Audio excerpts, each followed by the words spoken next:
Bismillahirrahmanirrahim. Assalamualaikum warahmatullahi wabarakatuh. Alhamdulillah, alhamdulillahilladzi arsala rasulahu bil huda wa dinil haq liyudhhirahu 'ala dini kullihi walau karihal musyrikun.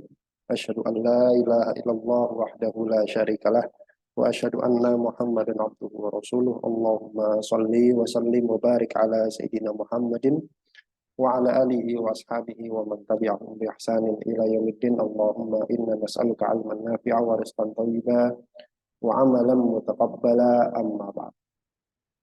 Ayo ikhwah fidakumullah, alhamdulillah kita memuji Allah Subhanahu wa taala atas segala limpahan nikmat serta karunia-Nya sehingga pada malam hari ini kita bisa kembali melanjutkan pengajian kita di kitab Al-Mulakhas fi Syarhi Kitab Tauhid yang ditulis oleh Syekh Shalih Fauzan hafizahullah taala.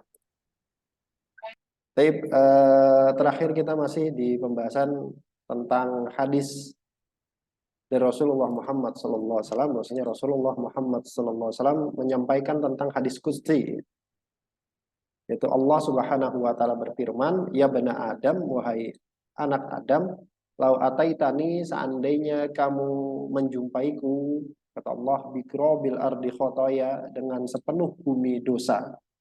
Tsumma laqitani, kemudian kamu menjumpai aku, menemuiku dalam keadaan la tusyriku bi syai'a, dalam keadaan tidak berbuat syirik kepada Allah sedikit pun." Dosanya banyak tapi nggak ada yang syirik, begitu. Dosanya banyak tapi tidak ada yang syirik.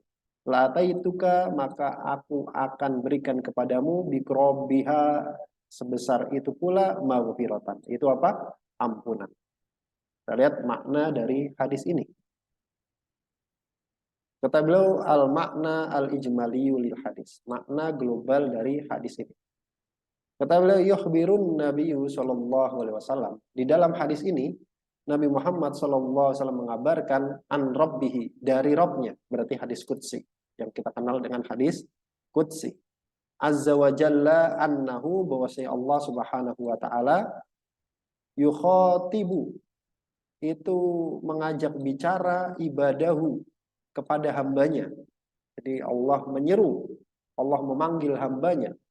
Wa yubayyinu lahum, kemudian enggak cuma menyeru, memanggil, Allah yubayyinu lahum, menjelaskan kepada hamba-hambanya tentang apa? Sa'ati fadlihi, luasnya fadilah Allah, luasnya kemurahan dari Allah Subhanahu wa taala. Jadi hadis ini menjelaskan bahwasanya Allah itu Maha Pemurah, dan bahwasanya kemahamurahan Allah itu sangat luas. Sangat luas. Saking luasnya kalau kita datang kepada Allah nanti di hari kiamat bawa dosa sepenuh bumi, asalkan tidak ada syiriknya, maka Allah kasih sepenuh bumi itu ampunan. Wa rahmatihi, dan juga rahmatnya. Wa annahu, dan bahwasanya Allah itu yaghfiru dzunuba, akan mengampuni dosa-dosa mahma kathurat, bagaimanapun banyaknya. Jadi sepenuh bumi itu cuma ungkapan saja. Mau lebih banyak 2 kali lipat, misal madamat duna syirki, selama itu dosanya duna syirki, di bawah level syirik, nggak nyampe level syirik, maka akan diampuni Allah Subhanahu wa taala. Kata beliau, wa hadzal hadits, dan hadis ini itu mithlu qaulihi ta'ala, semisal dengan firman Allah Subhanahu wa taala, innallaha la yaghfiru ayyushraka bihi, sesungguhnya Allah Subhanahu wa taala tidak akan mengampuni dosa syirik, wa yaghfiru ma duna dzalik, dan mengampuni dosa di bawah level syirik, liman yasha, bagi siapa yang Allah kehendaki. Ini makna dari hadis tersebut. Kemudian kata beliau, munasabatul hadits lil bab. Apa hubungan hadis ini dengan judul bab? Judul babnya kemarin adalah keutamaan tauhid dan dosa-dosa yang diampuni, dihapuskan karena sebab tauhid. Apa hubungannya? Kata beliau, an-nafihi, bahwasanya di dalam hadis ini dalilan, terdapat petunjuk, terdapat dalil ala kasrati sawabit tauhid, atas banyaknya pahala tauhid. Jadi pahala tauhid itu sangat banyak. Ini juga menjelaskan tentang hadis di tokoh ya, hadis kartu yang sangat masyhur. Ada orang nanti di hari kiamat didatangkan dengan maknanya, hadisnya dengan maknanya, ceritanya bahwasanya nanti di hari kiamat ada orang yang catatan keburukannya itu sejauh mata memandang. Sejauh mata memandang tuh saking banyaknya bukunya itu kalau diamparin begitu, itu sejauh mata memandang itu catatan keburukannya doang. Kemudian ditimbang, ditaruh di satu daun timbangan. Berarti timbangannya besar sekali gitu ya. Kemudian Allah datangkan amal kebaikannya. Amal kebaikannya cuma satu kartu gitu. Satu kertas, satu kartu tulisannya la ilaha illallah. Kemudian ditimbang. Kemudian ditimbang. Ternyata yang berat itu kartu yang ucapannya la ilaha illallah. Lah kok bisa begitu? Nah, ini dijelaskan oleh para ulama untuk zaman sekarang ya, ulama zaman sekarang, beberapa ulama zaman sekarang, bahwasanya kenapa satu kartu itu bisa lebih berat daripada buku catatan amal yang seabrek-abrek gitu. Itu diibaratkan kayak ATM, kayak ATM. Yang buku catatan amal itu ATM isinya 1000, 2000 gitu kan, 500 gitu kan. Nah, satu kartu ini isinya misalkan 50 miliar gitu. Misalkan 50 miliar atau 1 triliun gitu. Kemudian ditimbang, mana berat yang mana? Yang jelas yang 1 triliun, meskipun cuma satu ATM. Yang lain ATM-nya kan sama. Ada orang ngumpulin ATM, ATM-nya banyak gitu, tapi kosong. ATM kosong. Ada orang punya cuma satu ATM, tapi isinya 10 miliar. Kayak mana ya kayak yang punya satu ATM? Nah, itu gambarannya seperti itu. Maka hadis ini menjelaskan banyaknya pahala tauhid. Wa annahu, dan bahwasanya tauhid itu yukaffiru dzunub, akan menghapuskan dosa. Mahma kasurat, bagaimanapun banyaknya dosa tersebut, dengan catatan dosanya di bawah level syirik. Kalau sudah level syirik maka ya sudah. Kemudian kata beliau, ma yustafadu minal hadis, faedah dari hadis ini. Yang pertama adalah fadlu tauhidi wa kasratu sawabi. Hadis ini menjelaskan tentang keutamaan tauhid dan banyaknya pahala tauhid. Pahala tauhid itu diibaratkan kita di satu ATM yang isinya 10 miliar. Kemudian yang kedua, sa'atu fadlillah. Hadis ini juga menjelaskan tentang betapa luasnya kemurahan Allah. Wajudihi, dan kemurahan Allah dan kedermawanan Allah. Wa rahmatihi, dan rahmatnya Allah. Wa afwihi, dan maha pengampunnya Allah Subhanahu wa ta'ala. Ini kalau kita bertauhid. Kalau kita bertauhid itu Allah itu sangat maha pengampun. Allah itu sangat maha pengampun. Ya, tapi jangan mengandalkan hadis ini. Kemudian yang ketiga, hadis ini menjelaskan tentang ar-raddu alal khawarij. Bantahan kepada sekte khawarij. Siapa tuh sekte khawarij? Alladzina yukaffiruna murtakiba al-kabirat. Yang mana orang-orang khawarij itu, siapa orang khawarij? Orang-orang yang yukaffiruna, mereka mengkafirkan murtakibal kabirah, pelaku dosa besar.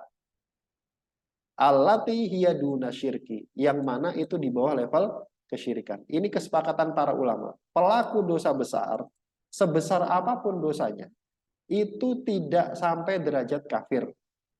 Ada orang membunuh 1000 kali misalkan.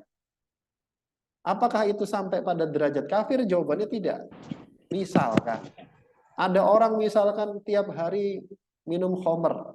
Apakah sampai pada derajat kafir? Jawabannya tidak. Kapan sampai derajat kafir? Kalau dia menghalalkan perbuatan dosa tersebut. Menghalalkan itu bagaimana? Dia katakan minum khamr halal. Dia katakan membunuh itu nggak ada masalah. Maka ketika itu, kalau dia meyakini hal tersebut, ketika itu dia kafir, meskipun dia tidak melakukan dosa tersebut. Berbeda dengan Khawarij. Khawarij mengatakan pelaku dosa besar itu kafir. Kenapa? Karena melakukan dia, perbuatan dia terhadap dosa besar tersebut. Kenapa ada orang minum khamr? Itu kata orang Khawarij menunjukkan bahwasanya orang tersebut menghalalkan.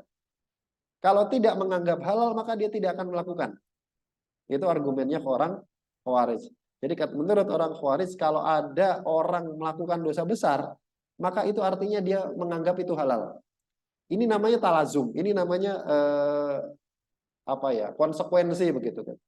Dan ahlu sunnah wal jamaah tidak boleh mengkafirkan berdasarkan konsekuensi. Itu kan cuma asumsi. Orang melakukan dosa besar berarti dia menghalalkannya. Lalu itu kan menurut kamu. Nah itu nggak boleh seperti itu. Yang seperti itu tidak boleh.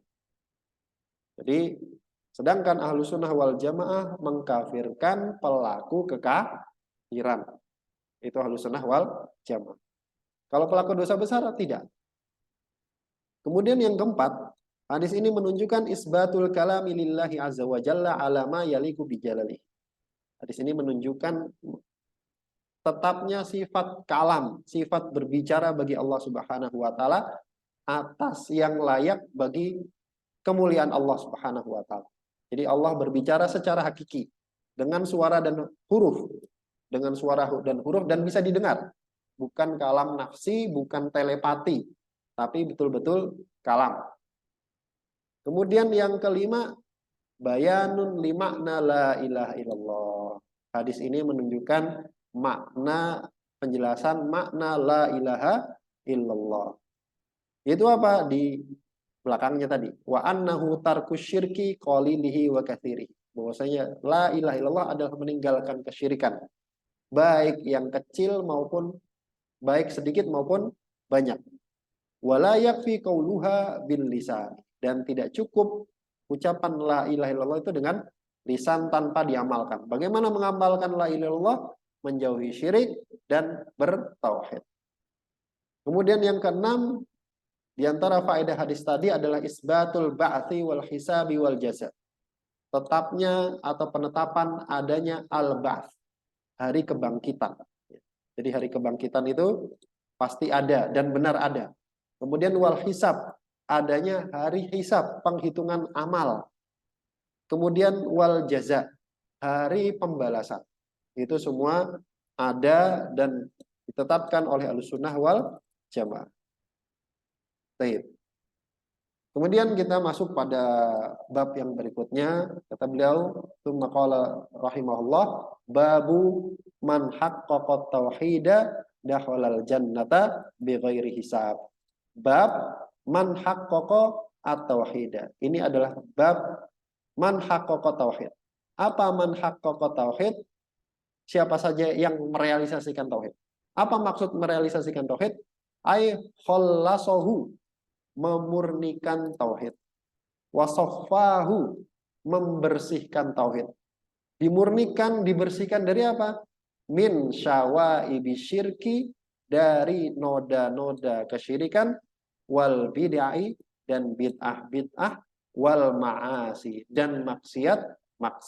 Ini maksud merealisasikan tauhid. Jadi kalau dikatakan kapan orang itu merealisasikan tauhid, maka jawabannya 3.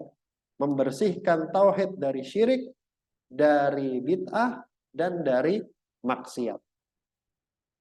Kemudian apa ganjarannya?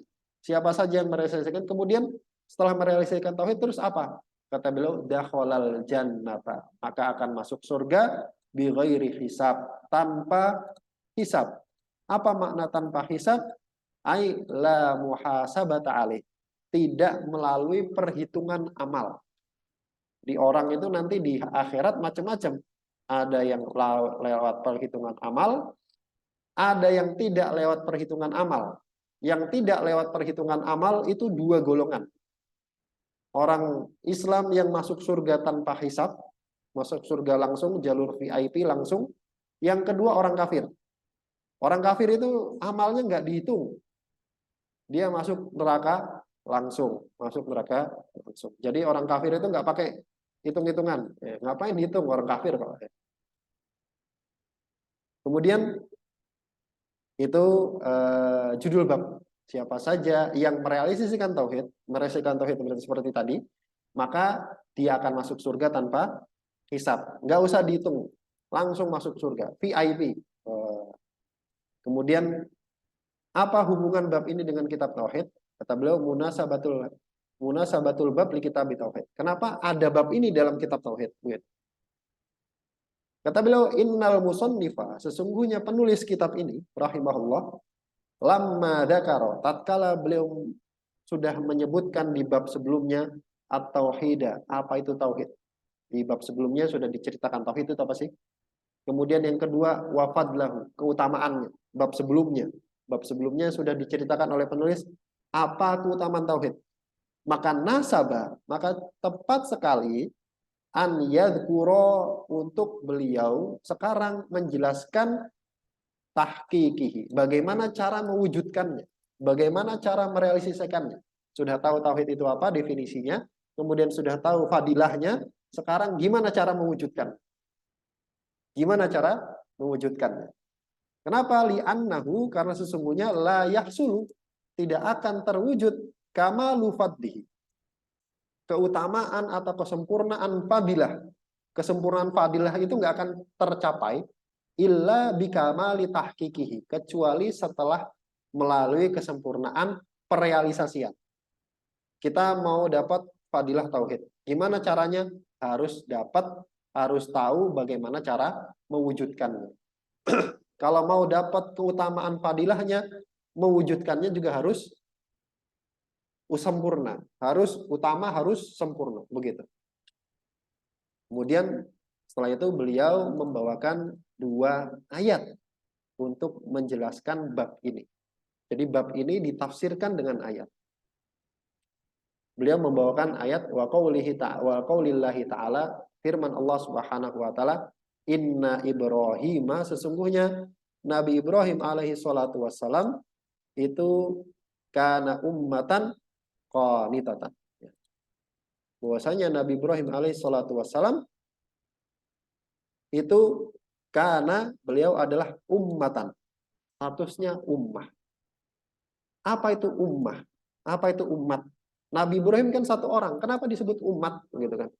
Umat maksudnya ai kuduatan, kuduah, contoh, teladan, wa imaman, imam, pemimpin, mualliman, pengajar, ya, guru, lil khairi, terhadap kebaikan.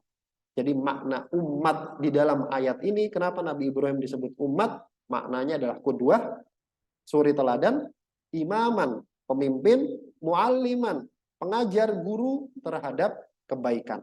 Beliau contoh kebaikan, imam kebaikan yang mengajarkan kebaikan. Itu satu sifatnya. Kemudian qanitan. Beliau juga sifatnya qanit.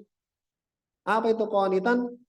Al-kunutu, maksud dari kunut di sini adalah dawamut ta'ati. Terus-menerus senantiasa melaksanakan ketaatan. Jadi qanitan maksudnya di sini adalah selalu melaksanakan ketaatan. Kepada siapa? Lillah, kepada Allah Subhanahu wa taala. Kemudian beliau juga disifati dengan hanifan. Sifat yang ketiga, sifatnya Nabi Ibrahim adalah hanif. Apa makna hanif? Al-hanifu adalah al-muqbilu 'ala Allah. Menghadap, berpihak kepada Allah Subhanahu wa taala. Al-mu'ridu an kulli ma siwahu. Kemudian mu'rid, berpaling dari segala sesuatu selain Allah Subhanahu wa taala. Itu makna hanif. Jadi kalau disebut Nabi Ibrahim itu seorang yang hanif, maksudnya adalah muqbil 'ala Allah, berpihak menghadap kepada Allah, kemudian berpaling dari segala sesuatu selain Allah. Kemudian sifat yang keempat yang disebutkan dalam ayat ini tentang Nabi Ibrahim adalah walam yaku minal musyrikin. Dan beliau lam yaku. Lam yaku asluha yakun.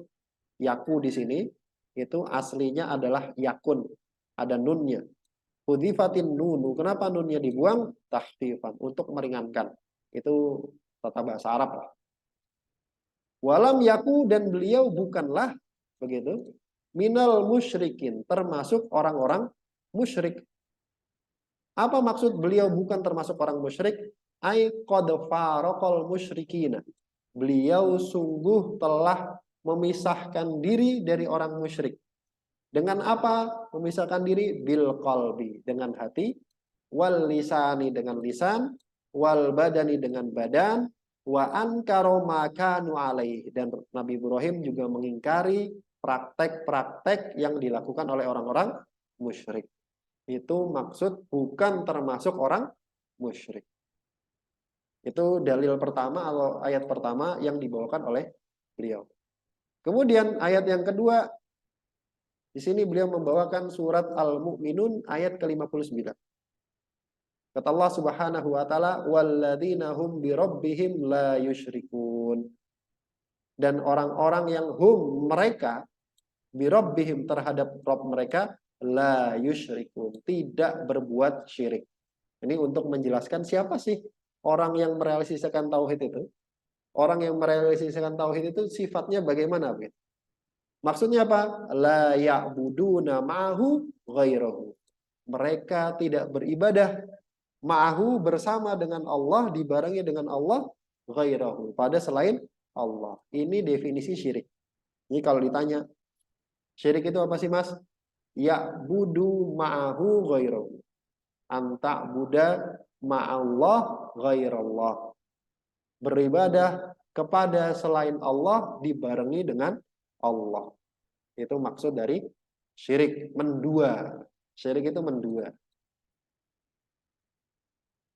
Ini mufradat dari ayat dan ayat tadi. Kemudian kita lihat makna globalnya dari dua ayat yang dibawakan oleh penulis. Al-makna al-ijmaliyu lil ayatil ula. Makna global dari ayat yang pertama. Ayat yang pertama tadi tentang Nabi Ibrahim, punya 4 sifat. Apa makna globalnya? Annallaha subhanahu wa ta'ala.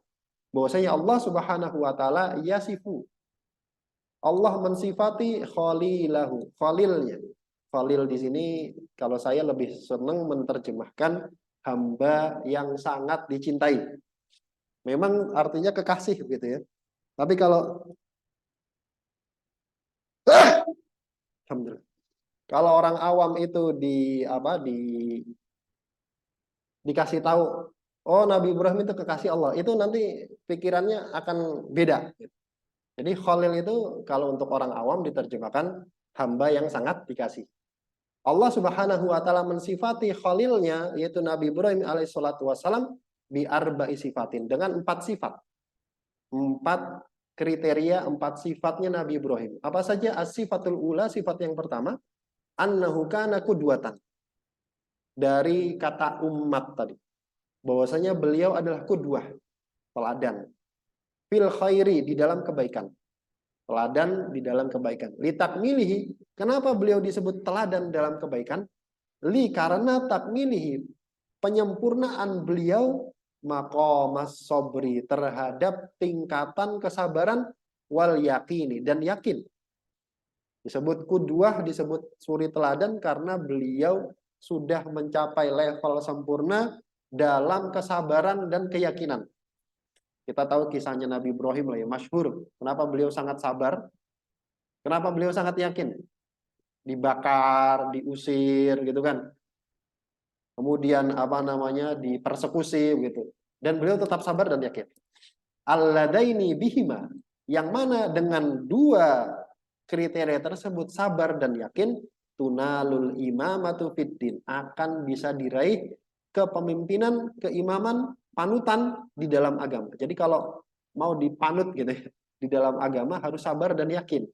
Sabar dan yakinnya itu harus kencang. Kemudian yang kedua, as-sifatus tsaniyah. Sifat yang kedua dari Nabi Ibrahim alaihissalatu wassalam, ciri yang kedua, sifat beliau yang kedua, itu diambil dari qanit, annahu kana khasyian. Bahwasanya beliau itu orang yang khasyian, orang yang khusyuk, orang yang takut kepada Allah, muti'an, kemudian taat, kemudian mudawaman, kemudian senantiasa terus-menerus ala ibadatillahi ta'ala, untuk beribadah kepada Allah Subhanahu wa taala.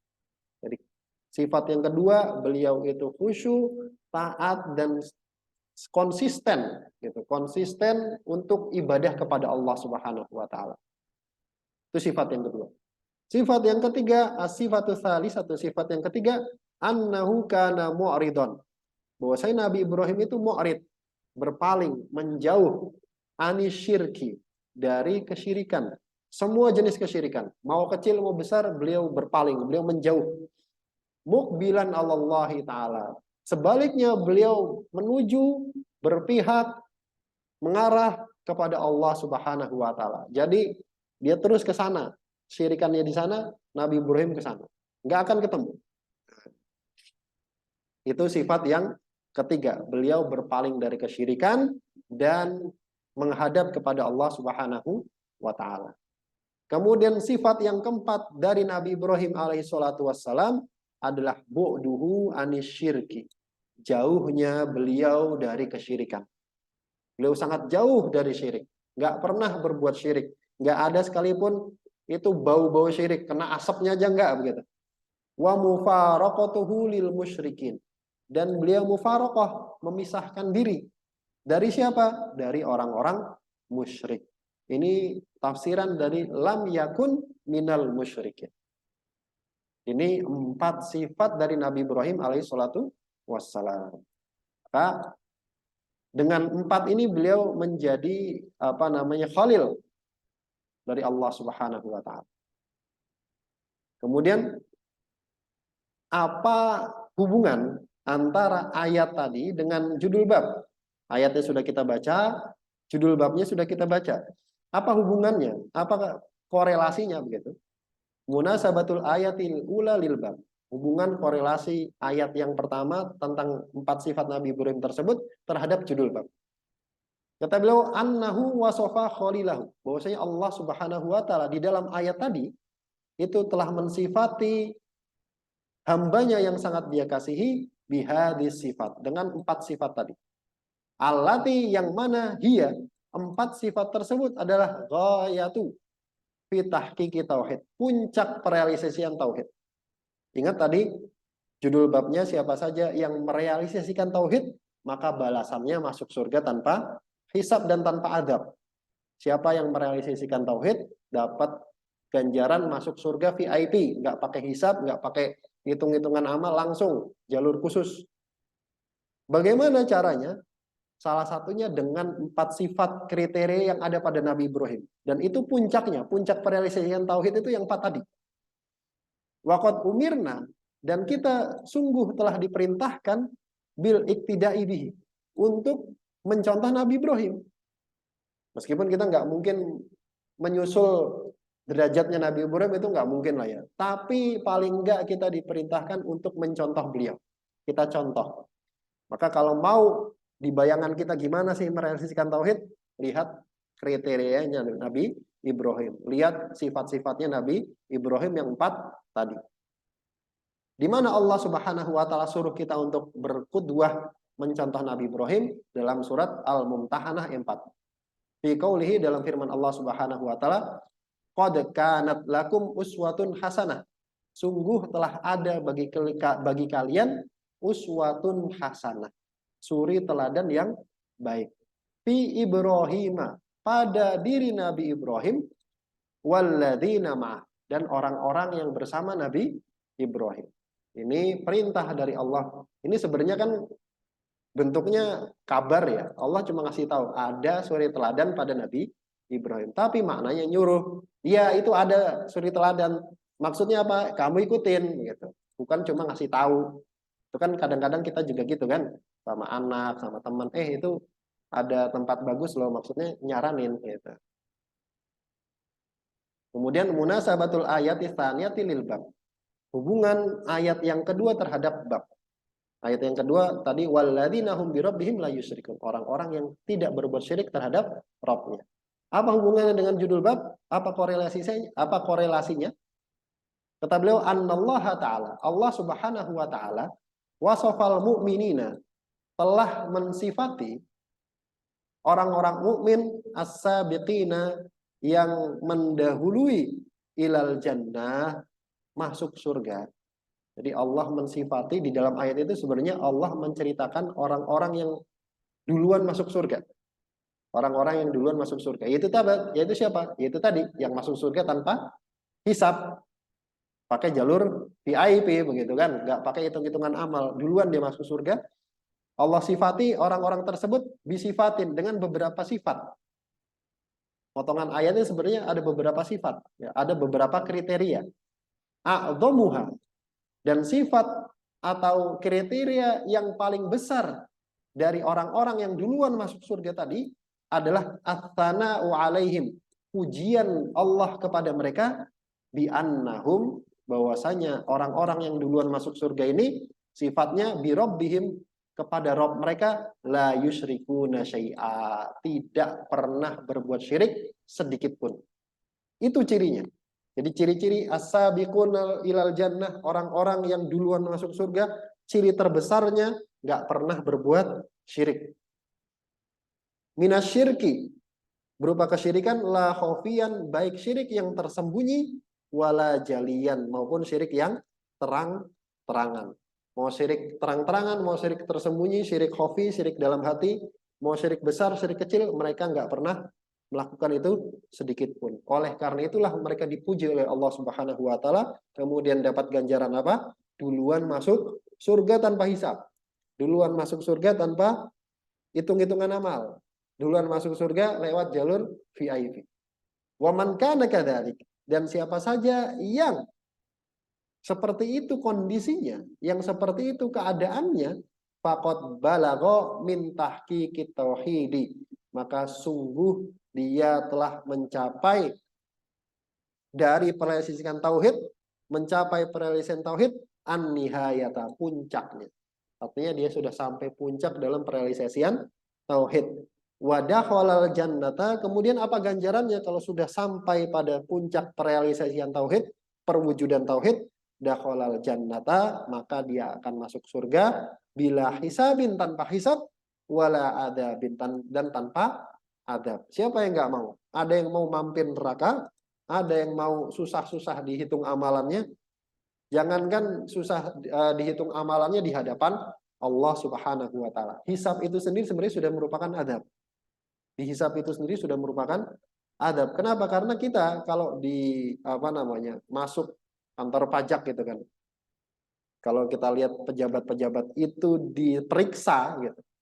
Itu sudah sangat gemeteran kan gitu kan. Kita di sidang begitu, itu sudah sangat nggak enak, tidak menyenangkan. Apalagi yang menghisab ini Allah Subhanahu wa taala. Kemudian faedah dari dua ayat ini.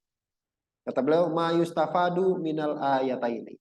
Faedah dari dua ayat tadi. Faedahnya yang pertama adalah fadilatu abina Ibrahim alaihi salatu wassalam. Keutamaan bapak kita yaitu Nabi Ibrahim alaihi salatu wassalam. Makanya beliau adalah nabi yang paling utama setelah nabi kita Muhammad sallallahu alaihi wasallam. Jadi beliau adalah nabi yang paling mulia setelah nabi kita. Kemudian yang kedua, al-iqtida'u bihi. Ayat ini menunjukkan atau faedahnya supaya kita iqtida'u bihi, berqudwah, mencontoh kepada Nabi Ibrahim fi hadis sifatil azimati, dalam 4 sifat yang mulia tadi. 4 sifat yang mulia tadi. Yaitu apa? Umat, qanit, hanif, bukan termasuk orang musyrik. Lam yakun minal musyrikin. Mencontohlah beliau. Kemudian yang ketiga, bayanu sifatil lati yatimu biha tahqiqu tauhid.